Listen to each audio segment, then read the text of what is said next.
So I filed complaints against close to 10 doctors in the Birmingham, Alabama area.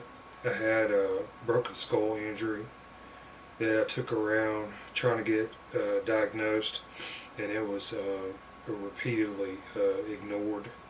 And I went to the emergency room at St. Vincent's East Hospital, Birmingham, Alabama, Ascension. I had 4 scans done there, X-ray, MRI, CT. Every time they come back, and this radiologist would note on their reports that there was no acute finding, no abnormality in the image. And I've had broken bones before. I knew better. Went and got my records from the hospital along with the images, and I looked through the images and I found my injury myself as a patient. It was a broken skull, and it's in the area of the occipital condyle condylar canal, foramen magnum is possibly also broken or fractured. And because it was repeatedly misdiagnosed,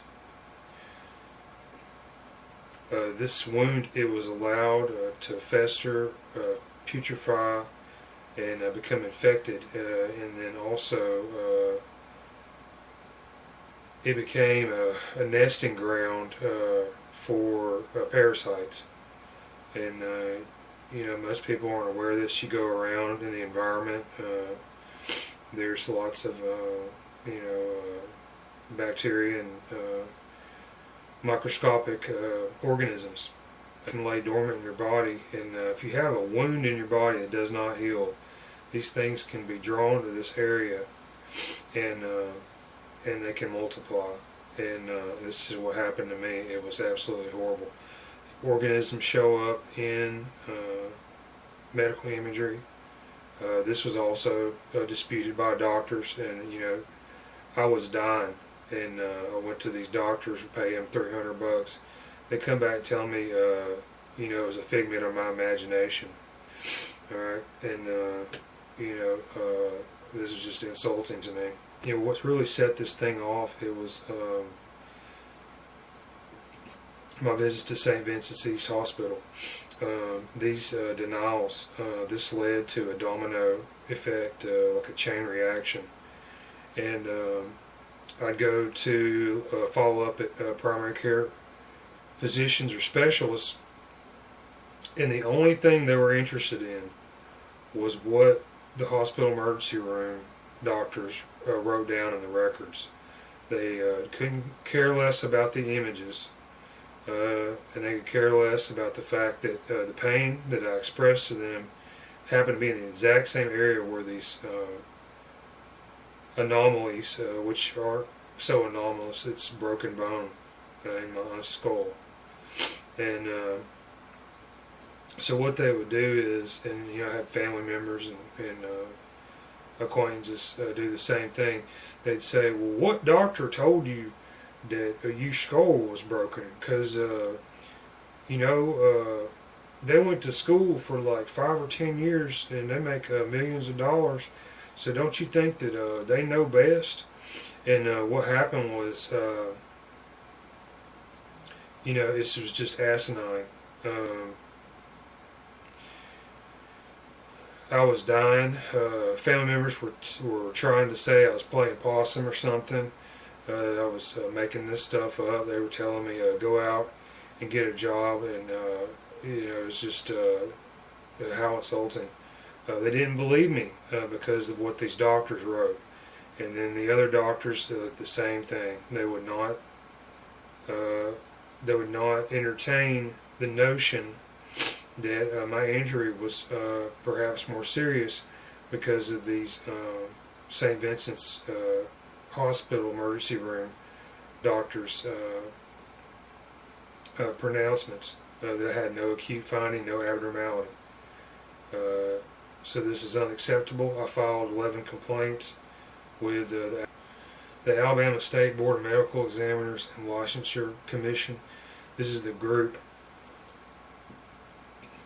that grants the license for the doctors to practice medicine and make some of the highest salaries in American society. I think that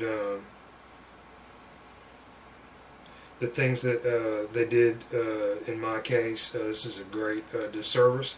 If this happened to me, also, I'm willing to bet there's others out there that are victims of this type of treatment. So, Alabama State Board of Medical Examiners, it's their job to be the ombudsman. Okay, they're the referee, and we have the legal system in America, but these doctors should not be allowed to practice medicine and engage in these type of tactics. So Alabama State Board of Medical Examiners, they said that my complaints, they could not be substantiated, and I beg to differ. So we're going to go through each of the complaints, and I'm going to point out where they could have easily substantiated these. I think the Alabama State Board of Medical Examiners, they're just lazy. Edwin Rogers, William Perkins, they're lazy. And, they need to look at this stuff. It's not just me that's being disserviced here. All of Alabama is disserviced, and people who go to the doctor in Alabama are disserviced. The doctors of Alabama, the good ones, they look bad because of this stuff, and you need to shrug off the predisposition to support the business. This is something that I found a lot of these doctors. You try to go and get this second opinion. You got other doctors that are saying one thing. My experience is they will come to the aid of the other doctors before trying to go against the tide and make a novel suggestion, a novel assertion regarding the diagnosis. They'll just fall in line behind what the other doctor said, even if it's wrong. And this is unacceptable. Alright, so in this video we're going to cover AFC Parkway, and this is near Parkway East, Roebuck. The building that this place is in, this used to be Ruby Tuesday, like about 15 years ago or so. So AFC, American Family Care, this is like urgent care or like a doc in the box sort of place. And appointment was May 30th, 2019. And I went in there and I saw a nurse, Kimberly Kelly, who I had exchanges with over the majority of this visit. But in her records, it's indicated that she is supervised by Blake Thomas, MD. And, if this guy's, checking off on her work, she's in there doing like the wrong type of stuff, because I'm going to explain what happened to me. So here's the text of my complaint to the Alabama Board of Medical Examiners. 5:30:19 visit with Nurse Kimberly Kelly, supervised by Blake Thomas, MD. Radiologist Anna Maria Echenique, MD, examined, analyzed, standard cervical x-ray I was given. I was told x-ray read as normal. That means there's nothing wrong with me. I complained of a broken neck or skull. This was incorrectly recorded in my records as a headache. I overheard Nurse Kelly talking with somebody on the telephone. And I assume this is Anna Maria Echenique, but it may be Blake Thomas, MD. And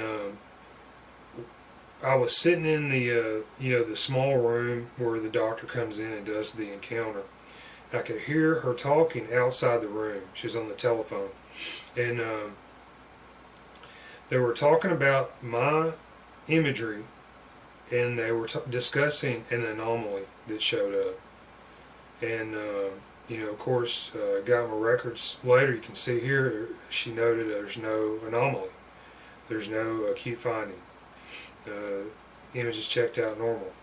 So, of course, this anomaly, I'll show it here in some of these other imagery sets that I received from other sources in the same time frame, in a couple of weeks, couple of months before this or after this. And what's more, the actual X-rays from this American Family Care visit, they show anomalies, which were not noted. You can see on the left side of my skull, in the exact same area where the anomalies show up in other imagery from other sources, MRIs and CTs. Okay, so in this standard X-ray, you can see a translucent oval, and it looks cloudy. And what this tells me by looking at this image is there's a very thick mass or tissue or something like that in this area. And in the other pictures, the CT pictures, you can see the ones from 422 St. Vincent's East Hospital. These pictures show that the underside of my skull is broken. You can see the cracked up bone. And this image was without contrast. I had an image done in this hospital in August 2019 with contrast. And these pictures show some kind of parasite organisms